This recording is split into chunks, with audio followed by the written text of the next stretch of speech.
We open with a bunch of far-right Republicans being all pro-life with a bunch of babies, saying the children are our future, or some shit. Then the whole room starts to shake whilst a bunch of white leaves blow into the palace, and Queen Muriel tries to avoid panic by stating that sometimes our island just needs a stretch. Which is a worse euphemism for an earthquake, since my dad reckons they're just a result of God playing Living on a Prayer on his Apple iSpeakers too loud. Anyway, turns out she was only dreaming about being a fascist MAGA, and she's really a kind and mostly peaceful Democrat IRL. Also, that earthquake was totally a flood.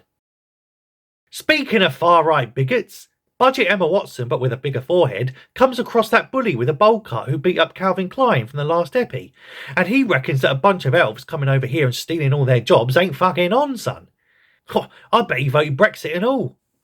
But then he starts waffling on about workers who don't sleep, don't tire and don't age, and sounds more like he's warning against AI robotics about to put the working class out of work for good. Then he publicly commits treason and accuses the Queen of either being blind or being an elf lover, and before you can say off with his bowl cut, absolutely nothing happens to him. Then a bushy bearded bloke called Pharazon arrives to quell the bubbling rebellion by reminding them that Numenor will always remain an ethnocentric kingdom of men, and that actually it's only one elf in a skirt what's causing all the aggro, so stop inciting fear and racial hatred and get back to work. Turns out this populism thing is quite popular, especially when the geezer buys them all beers at the end of it. Oh, wowzers! Tolkien must have based this bloke on Nigel Farage.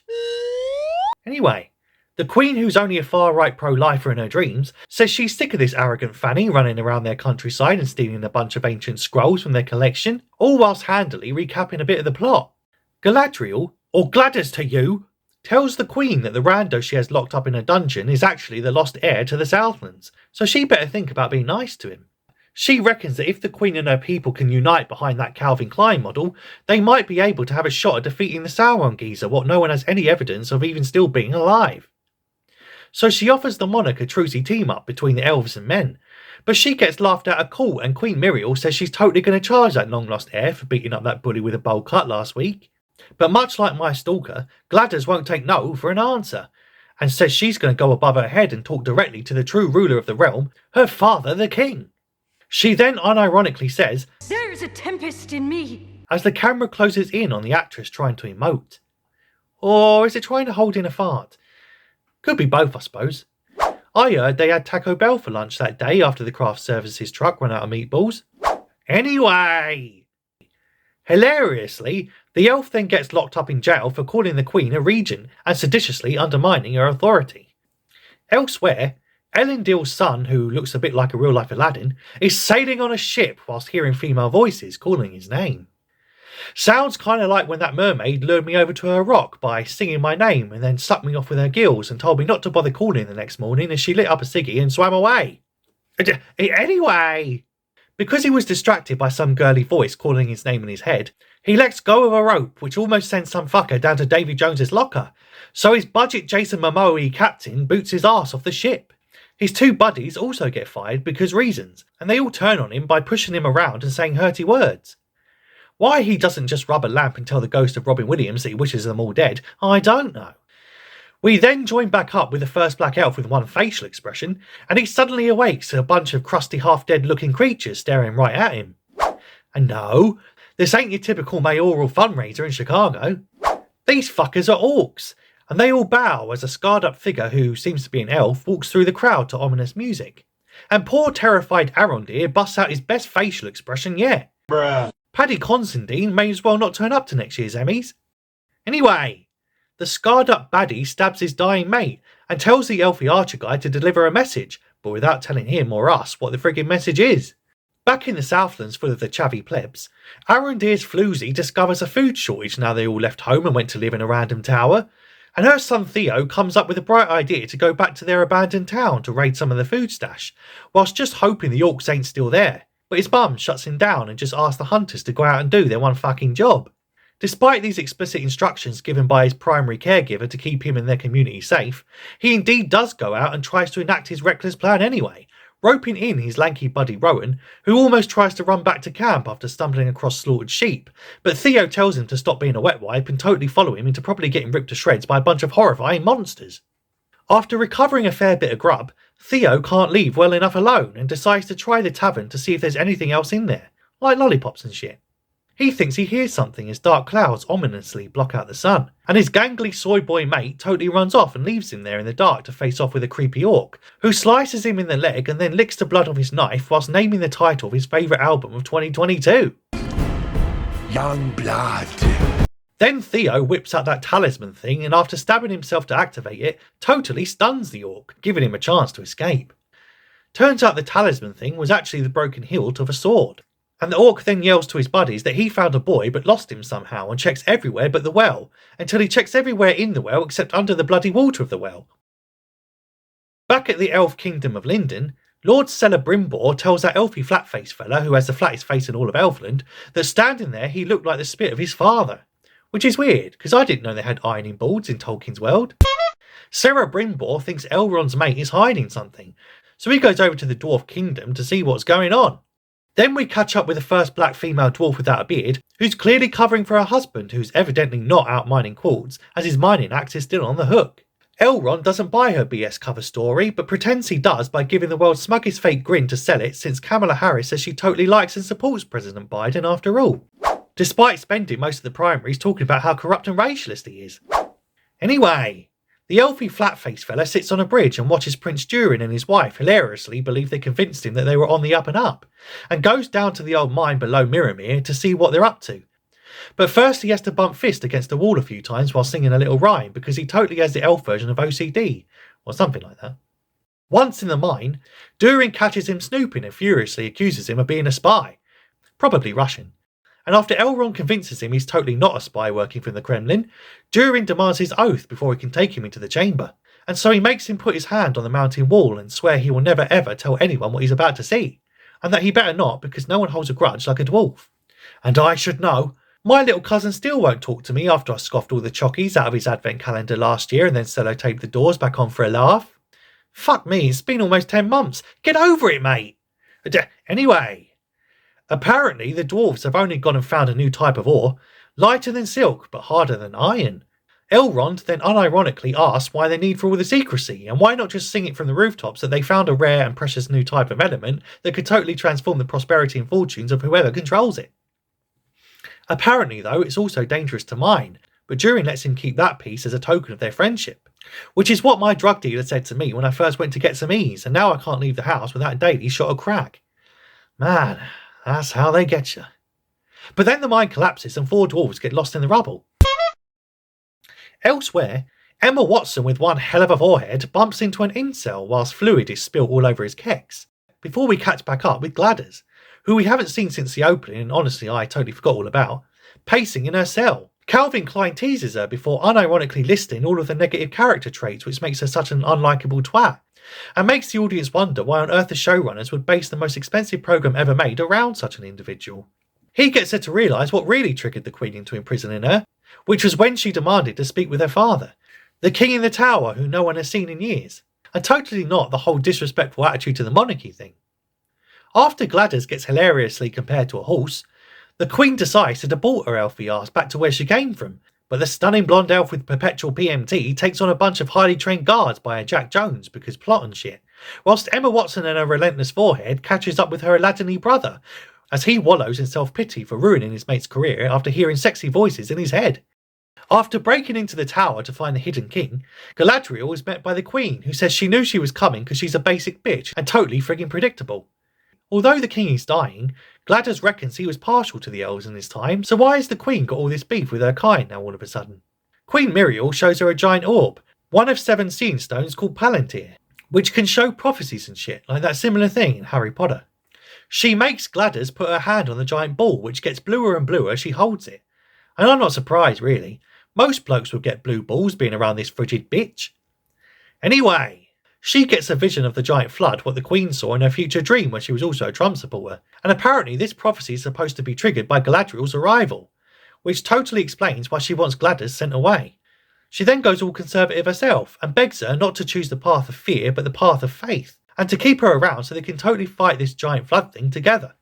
Back with the Southlands group, the hunters return with Sweet FA, whilst Rowan brings back a bounty of grub but pretends to have totally not abandoned Bronwyn's Filipino-looking son from Leeds to the mercy of a bunch of grotty orcs.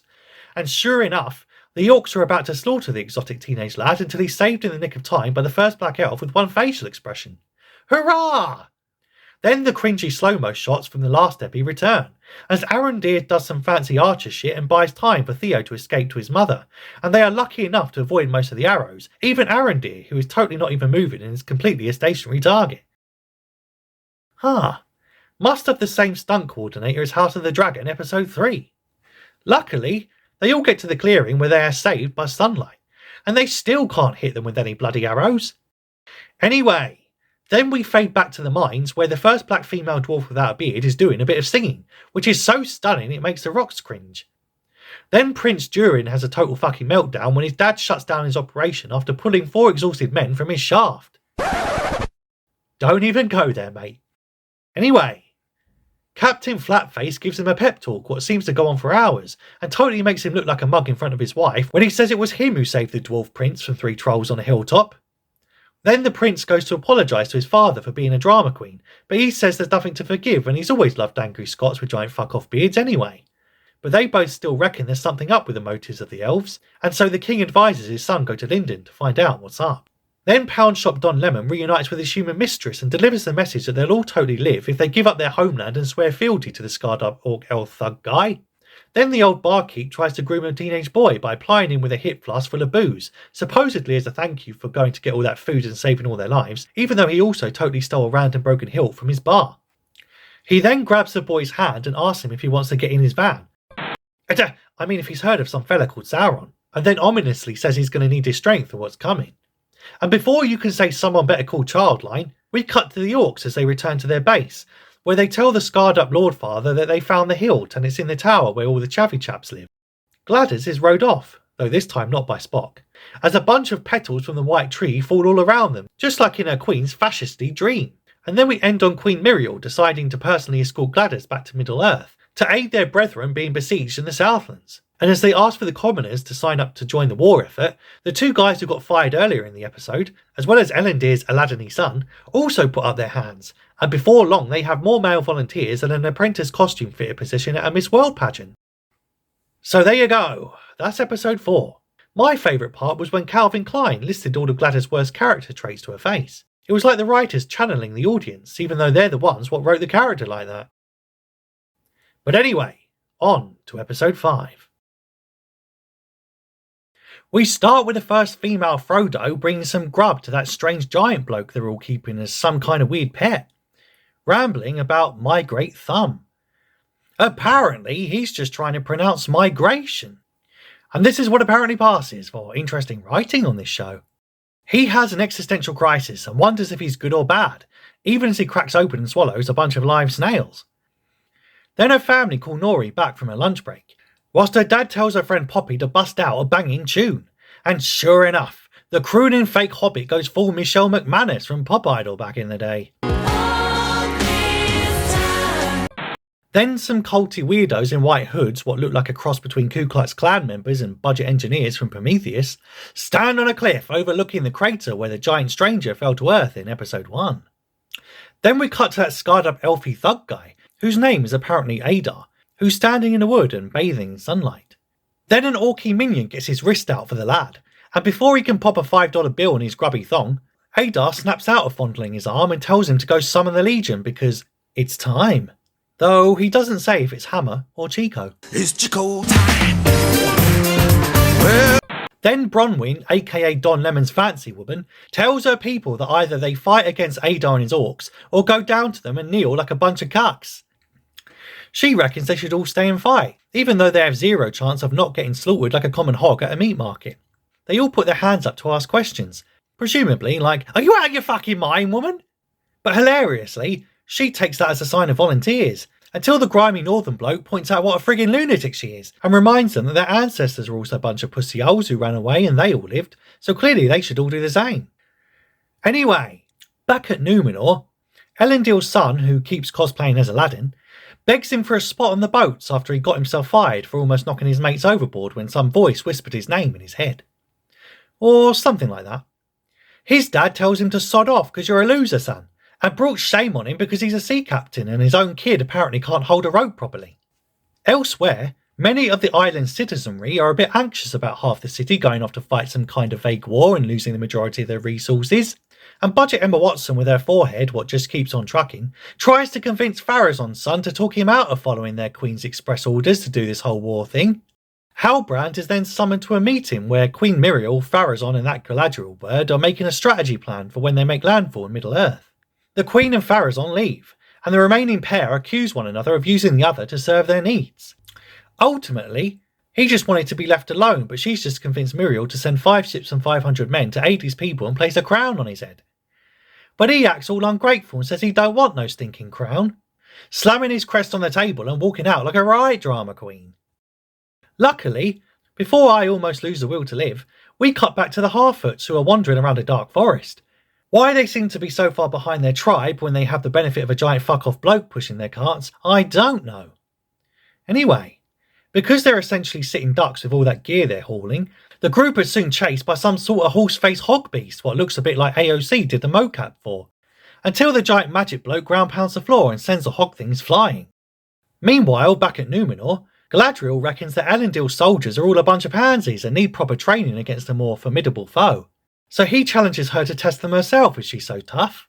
Gladys then addresses the line of blokes and tells them she's going to teach them everything she knows about killing orcs from her centuries of experience and wisdom, and proceeds to give them the most basic lesson in swordsmanship, what they probably learned on day 1 of stabbing school, and also from inherent common sense.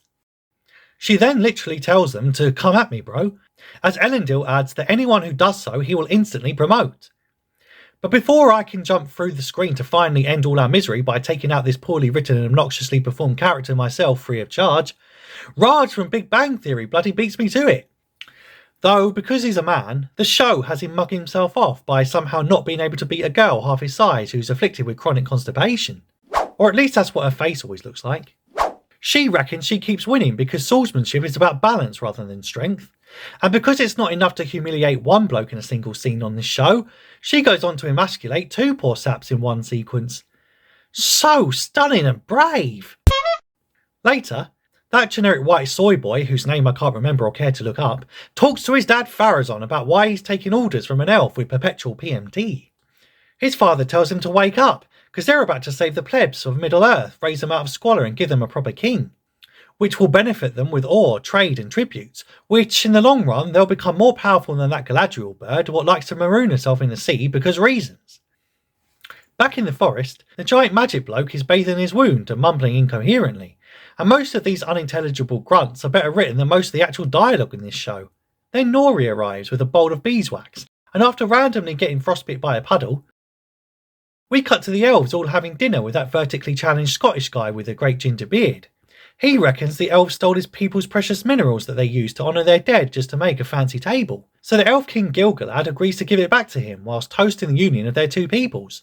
Later, Elrond accuses his king of lying to him when he realises he was probably sent to the dwarf hometown to get the dirt on their new dirt they found. Gil-galad asks him if he knows of the Song of the Roots of Hithaglir. L. Ron Hubbard reckons it's just an obscure legend, but the king says it's very real. And to prove it, he shows him a CGI montage of an elf spunking light into a tree, whilst a Balrog thing corrupts it with darkness and then the whole thing is struck by lightning, which somehow forged a power as pure and light as good, but as strong and unyielding as evil. Anyway, because their own giant tree is dying via black goo in its roots, he reckons that without the dwarf's special new ore they found in the last epi, their entire race will be doomed to fade away like ashes. Or Steve Brookstein. Meanwhile, Aladdin apologises to his buddies for all the drama and lets them smack him around a bit in the dark alley, but they still won't try and get him a spot on that ship to join the war. So he tries to stow away overnight, but the generic white soy boy, whose name I can't remember or care to look up, stumbles on him down in the hold where he was about to sabotage the ship because that Emma Watson bird what he has a crush on don't want her dad and bro to leave or something. Aladdin tries to stop him and they end up in a tussle. And in a shocking twist what no one sees coming, the lantern is accidentally dropped and a giant fire erupts. The lads try to escape, but the scrawny soy boy knocks himself out on a winch hook because comedy, bro. And then the ship explodes and his dad wonders why his fool of a son is always around when things suddenly go tits up. Pharazon tries to convince the Queen to delay the voyage until more of the people can be convinced that going to war because reasons is really the best thing to do and totally a good use of their resources. Gladys stubbornly says that every moment they waste their enemy strengthens, but the Queen says she'll sleep on it and think about it in the morning. Later, Galadriel actually shows some humility and apologises to Halbrand for using him and tells him his presence at tomorrow's early morning meeting will decide if they go to war or not. So no pressure or anything. He admits he's hiding a big secret and if anyone finds out, they'll cast him out. But she don't care if he's gay and concedes that she has a giant bloodlust and just wants to fight every fucker she comes across. At least till she gets to that Sauron fella, even though he's officially been dead for years. Back with the wacky Southland gang who left the community to go surrender like a right bunch of cucks, the grimy northern bloke mistakes Adar for Sauron, because all scarred up thugs look alike to him, and ends up having to kill that Rowan kid to prove his loyalty and presumably also for totally being racist. Back at the tower, the first black elf with a lifetime supply of Botox tries to teach Theo how to shoot an arrow, and says he's really come to care about these bunch of muppets. He's then given the magical hilt, what Theo once kept under his floorboards, and scrapes back some bushes to see the rest of the giant magical sword on the wall, what it seems to belong to. I think. It's kind of hard to tell, because in the next scene Don Lemon says it's actually some sort of key crafted by the enemy to enslave his girlfriend's ancestors. Bronwyn is thinking of surrendering too, as she can't see how they can stop a legion of monsters with a bow and arrow and a broken sword handle. After more culty chanting, this time from orcs, Durin admits he made up that earlier story about the precious table for shits and giggles, and also because he didn't want to have to go down to IKEA and spend hours putting a new one together because Ain't nobody got time for that. Prince Durin senses unease in his friend what created Scientology, and proceeds to say, Give me the meat and give it to me raw. a sentence which gave me flashbacks to the showers in my Eastern State Penitentiary days. And after Elrond tells him the stakes for the elves' very existence, Durin concedes and says he will ask his dad if his mates can have some of their newfound muck, what they've scraped out of the ground. Back in Númenor, Halbrand grabs his crest again and decides he will get on the boat to do some warring after all, and we're treated to rousing shots of the Sea Guard walking through the streets in reverence, whilst Budget Emma Watson and her forehead watches in horror as the two most important men in her life, and presumably breadwinners for the family, sod off to war, seemingly without even saying goodbye to her. On the ship deck, turns out Aladdin has secured his spot in the guard after all, most likely after saving the Queen's cousin's son from that giant conflagration on the boat a few scenes ago, although his dad tells him he's starting at the bottom as a stable sweep for the duration of the trip, and as his friends hug him and heal their rift, Gladys comes on board to the sounds of sweeping horns, and proceeds to shake hands with Halbrand as the boat sails off to do some war-y things in Middle-earth. And that's it, that's episode 5. Man, this show just keeps getting... yeah. Anyway, now on to episode 6. We start in Portland, Oregon during the Summer of Love 2020, where a bunch of ugly crusty creatures with flaming torches are marching for violence. But before you can say Orc Lives Matter, these mostly peaceful tower invaders are ambushed by the first black elf with one facial expression, who rudely collapses a giant tower on top of them. The remaining group of Southlanders cheer and make ready the village, whilst out at sea, Galadriel tells Isildur, aka Aladdin, that he needs to go to Specsavers because he can't see the sunrise yet. And the woman who recently got herself jailed for arrogant and seditious disrespect to the Queen unironically lectures him on the virtues of humility. Anyway, she says that Aladdin looks like his dad, but Captain Elendil reckons he looks more like his mother, Princess Jasmine, and she then pries into his personal family circumstances that ain't any of her business and tactlessly asks how his wife died. Bruh. He tries to change the subject by randomly rambling about the direction of the sunrise, before then saying his wife drowned and walking off anticlimactically. They make plans to go over the mountains and ride toward the Vale. He then tells the Queen that it's going to be another day or two before they can save the Southlanders from getting corked by a bunch of orcs, and she tells him to tell the other ships to hurry the fuck up already. Back in the Vale, the elfie Don Lemon with one facial expression is all in a huff because it's apparently beyond his skill to further break a broken sword handle. Then he gives a rallying speech outlining his madcap plan to defeat the enemy, all without ever once moving his brow, whilst his girlfriend Bronwyn says that all the cucks and cripples who can't fight will be locked inside a little house to watch as all their mates and loved ones are brutally slaughtered. Her son Theo, who still sounds like he's from Leeds but looks like he's from the Philippines, says he's a bit scared about potentially being sliced open like a common hog by a bunch of literal monsters, and asks his mummy to say that thing she used to say when he had bad dreams as a child. So she indulges him by repeating, "In the end, the shadow is but a small and passing thing. Find the light and the shadow will not find you." Which is the ye olde equivalent of "stop being a pussyhole and get back to bed, son." A little later, Arondir snogs his floozy after slipping a few seeds into her, and he says he wants to plant more seeds with her after the battle is over, and she asks him to promise her that he'll totally buy an allotment and spend his days in a little garden with her and Theo so they can spend the rest of their lives tending sun-dried tomatoes with full council permission, or something like that.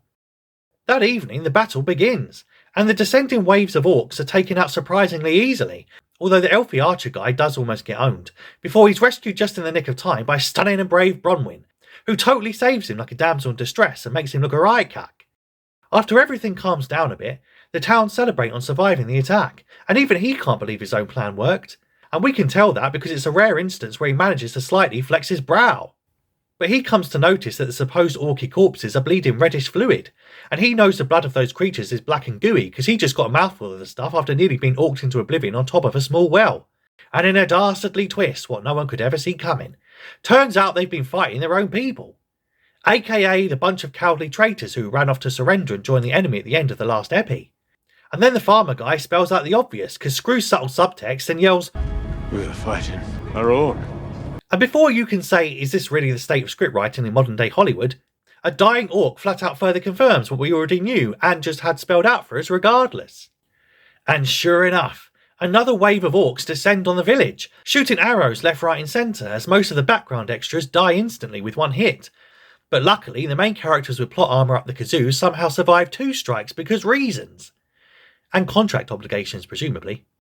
Unfortunately, now all they have for defence are the pussy old cucks and cowards who couldn't be asked to fight in the first place. And poor Theo has to watch his mother get penetrated by a black tool, and probably not for the first time. LOL. On the surface, though, it's not looking good for poor Bronwyn, as she's leaking more oil than a Nord Stream pipeline, until her elfy boyfriend yanks the thing out of her and brands her with a burning hot poker. Suddenly, Adar busts in and starts offering more background artists than an over-budget indie film, demanding to know where the broken sword handle thing was hidden. Naturally, the first Black Don Lemon with one facial expression lets them all die before the baddie threatens his floozy, and then her son totally gives up the location of the MacGuffin thing. And before you can say, what a little melt, Gladders and an army of men arrive, though unfortunately too late to save those poor background artists from their doomy oblivion. Then we suffer through our 4th battle sequence of the episode as the town fights for their survival, and the female elf with perpetual PMT does some hilarious Matrix twist in the most dangerous stunt on a horse since Chris Reeve tried to show off for Lois Lane back in '95, or something like that. Then we cut to Queen Miriel watching everyone get slaughtered on top of a hill whilst doing fuck all, until she sends Aladdin down to help, but bizarrely no one else. In the thick of battle, Isildur worries that his dad's a goner after Elendil almost gets cut up worse than Hunter Biden's coke stash. Not sure why he's worried though, as he still hasn't used any of his 3 wishes, so the ghost of Robin Williams can probably bring him back to life anytime he wants. Then the first Don Lemon with one black facial expression tells Gladders to go after the baddie who just rode off with the sword handle, belonging to that pointy head geezer who tramp-stamped her brother to death all them years ago. Whilst Theo gets a raging lob on for the commander of the Northern Armies with chronic constipation. Galadriel then chases down Adar with more headachy camera gimmicks than the Paul W.S. Anderson movie, with the filmmakers speeding up and slowing down the footage to pad out the runtime, until Halbrand finally turns up out of nowhere and trips up a poor horse like we used to do to our mates back in year 8 of secondary school. He loses his shit and is about to kill Adar when the villain channels the feelings of most of the audience and says he literally can't remember anything about this generic white guy at all, until Gladders yells for him to stop because they need him alive. And also, One cannot satisfy thirst by drinking seawater. a line she keeps repeating from episode 5 and seems determined to make into some sort of cringy catchphrase. Back in the village, Aladdin and his mates are taking a breather, as his friend tells him he secured them both a spot on Galadriel's company she's putting together to go mop up all the orcs that escaped. But their friend Ontimo pushes out and says he's going to stay because he's had enough conflict for a whole lifetime, even after just doing the bare minimum in that battle to stay alive. Bruh. In the barn, the blonde female elf with perpetual PMT is interrogating the captured Adar. Gladders reckons he's an ex-elf from all the urban legends in her community, where kids were taken as infants by Morgoth and twisted into some dark monstrous versions of themselves and forced to perform to their master's will. Sounds kind of like Disney child stars, to be fair. Anyway, turns out she's a giant racialist and goes all far right by wanting to eradicate a whole race just because of how different they are. He reckons they're actually not so different though, because she's also a bit toxic and hateful herself, going on about wanting to genocide a bunch of living creatures just because they're ugly and a bit smelly. I mean, he was taken as a kid and twisted for years, so at least he has a reason for turning out this way. What's her bloody excuse? Outside, Budget Aragorn confirms he is indeed the king that the peoples of the Southlands were promised all along, and they all cheer and celebrate whilst Theo tells Arondir that he doesn't understand because he felt all giddy and excited when he had that stubby black tool in his hands. No comment. Elsewhere, Elendil becomes a literal horse whisperer and tells his son that even his own mule thinks he's a pussy-hole and he's freaking out about having to let him ride him. Whilst Waldred conjures the full blade from that broken sword handle thing and uses it as a key to flood the village and explode a volcano somehow. And we end with said giant fuck-off volcano swamping Galadriel and sending even more background artists to Kingdom Come. Man, these poor saps just can't catch a break. And that's it. That's the plot and that's your lot. Though my favourite part of that last epi was near the start, where Adar says he can smell Don Lemon and his Link's chocolate body spray. Or something like that. Anyway, consider ringing that bell thing so you don't miss parts 7 and 8 when they drop. Say hello in the comments if you have time, and I'll see you in the next one.